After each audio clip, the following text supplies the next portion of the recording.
In late September, Canada Post workers walked off the job in a nationwide strike, the second major one in less than a year. For most headlines, that's the story. Another labor dispute, another delay in getting your packages. But there's a bigger question here that is not being discussed enough. Is Canada Post being deliberately weakened so that private couriers can take over?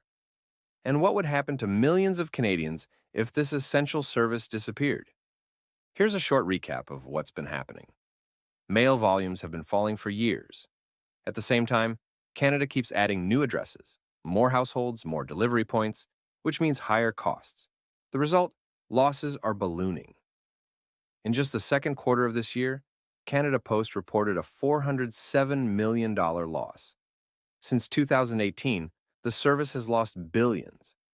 To stop the bleeding, management and the government have proposed big reforms, ending most door-to-door delivery, closing or consolidating rural post offices, and shifting more people to community mailboxes. Workers argue this guts public service and punishes remote communities. Management says it's the only way to keep the system alive. That's where most news coverage ends. But dig a little deeper, and things start to look less like an unfortunate financial reality and more like a structural problem with some very uncomfortable conflicts of interest.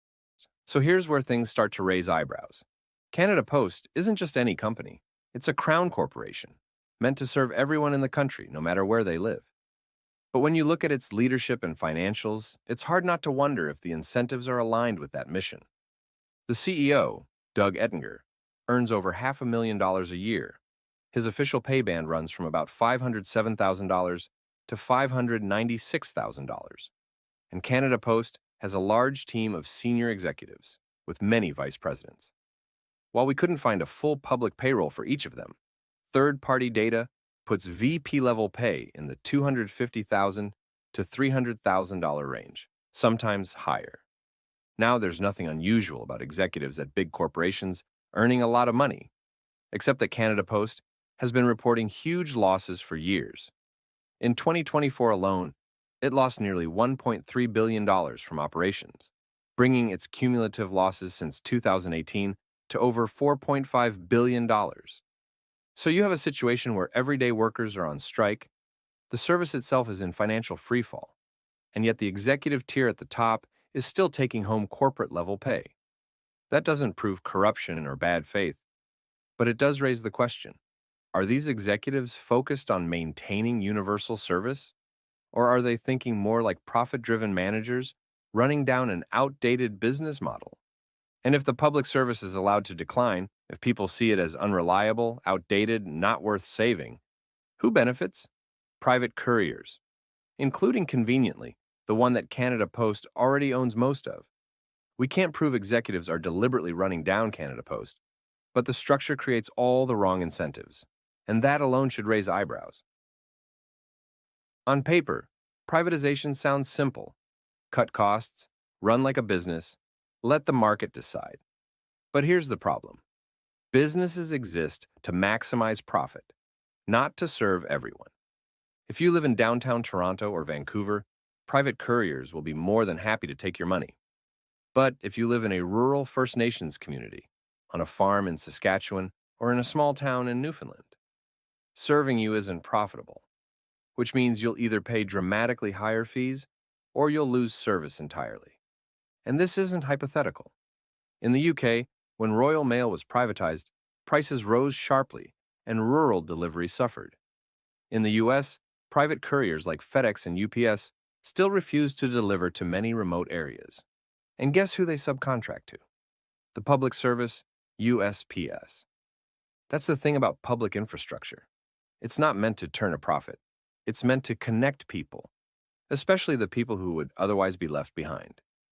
Imagine being told that your online prescription refill will now cost significantly more to ship because you live outside the city, or that your community library can't get books delivered anymore without paying premium courier rates, or that a northern town has to wait weeks for essentials because no private company finds it worth their while.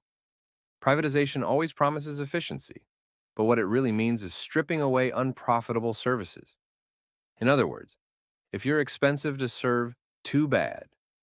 If you're profitable, you're golden. That's not a postal system. That's a business model that puts profit ahead of people. And it's important to say, this isn't just about a few overpaid executives. Canada Post is a crown corporation. The federal government is the sole shareholder.